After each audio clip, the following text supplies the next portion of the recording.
Well, hello and welcome to Unit 1 for the Critiquing and Coaching Interpreters course. Uh, One of the most fearful things interpreters have is being critiqued on how they do.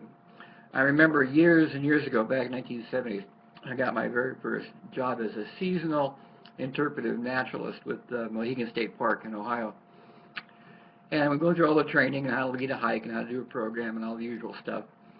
Then we got a phone call that the regional interpretive specialist was going to come and attend our programs and do some critiquing on how we're doing. And boy, I was nervous about that. I really didn't like that. But what happened was when he showed up, went on the hikes, went on the programs, he had a lot of very positive uh, things to say and wasn't really critiquing as much as he was coaching.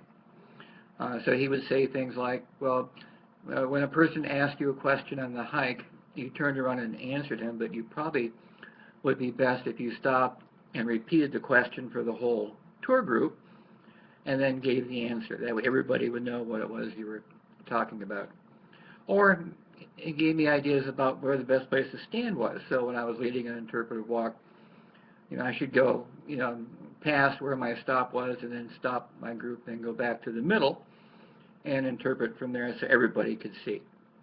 So he put his 10, 15 years of interpretive experience to work with my like 8 days of interpretive experience. I found it very helpful.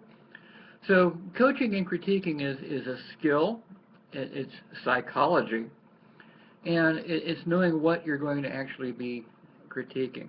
So for Unit 1, that's the first question, is what are you critiquing? So if you're critiquing a live interpreter program or a guided walk or a museum gallery tour, you have to know not only what you're critiquing, but what are the standards that you're critiquing against. Are you going to be looking at introductions and body of the program and conclusions? Are you going to be looking at how well Tilden's interpreter principles were used? Are you going to be looking at logistics, like when did it start, where did it end, what was the actual tour route?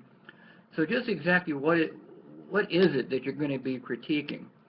Critiquing comes first and then coaching comes second.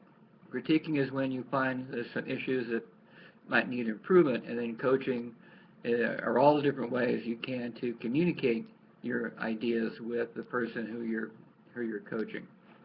So for your first assignment, of course, I've given you a bunch of readings, and we'll use these throughout the course. So for your first assignment is to create your critiquing checklist. The checklist is important. The first reason it's important is for the people who you're going to critique know what you're going to be critiquing. Like be sure you wear the right uniform and be sure you have your teaching aids and all the other things. And the second thing is for you not to miss anything when you do the critiquing. So you have essentially a good format. So everybody knows just what's expected. One of the third things about creating this critiquing checklist goes back to interpretive training. You can't critique people on using Tilden's interpretive principles if you haven't taught them what Tilden's interpretive principles actually are. So you really can't critique things that they haven't had any training in. So that's really kind of critiquing for the critiquer as to what deficit you might have in preparing the staff to do the programs. So that's what this unit is about, is to get you started with the part of critiquing that most people hate, is having somebody attend a program and then tell them how well they did or did not do in presenting the program. A good coach always has positive to neutral things to say, and that'll be some of the things we talk about in the course. So that's what Unit 1 is about. I hope you enjoy Unit 1, and we'll get you started with it right now.